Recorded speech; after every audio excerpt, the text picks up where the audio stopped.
రామాయణం అనేది వాల్మీకి మహర్షి రచించిన ఒక గొప్ప ఇతిహాసం.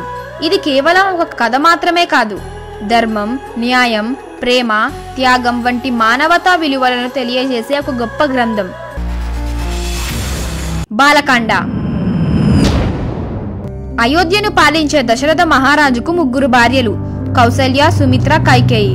వారికి సంతానం లేకపోవడంతో వశిష్ఠ మహర్షి సలహాతో పుత్రకామేష్టి యాగం చేస్తారు. ఆ యాగ ఫలితంగా విష్ణుమూర్తి అంశతో కౌసల్యకు రాముడు, సుమిత్రకు లక్ష్మణుడు, శత్రుఘ్నుడు, కైకేయికి భరతుడు జన్మిస్తారు. రాముడు బాల్యం నుండే వినయ విధేయతకు, ధైర్య సాహసాలకు మారుపేరుగా ఎదుగుతాడు.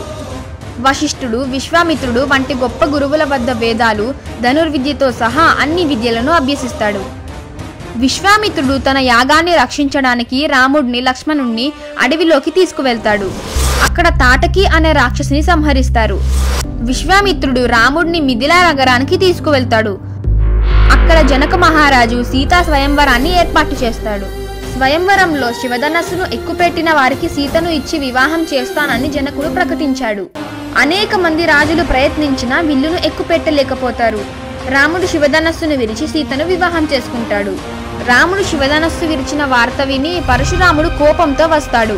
రాముడు పరాక్రమాన్ని పరీక్షించడానికి విష్ణుధనస్సును ఎక్కుపెట్టమని సవాలు చేస్తాడు. రాముడు విష్ణుధనస్సును కూడా ఎక్కుపెట్టి పరశురాముడి గర్వాన్ని అణిచివేస్తాడు.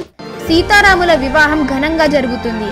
రాముడు సోదరులైన లక్ష్మణుడు ఊర్మిలను, భరతుడు మాండవిని, శత్రుఘ్నుడు శృతకీర్తిని వివాహం చేసుకుంటారు.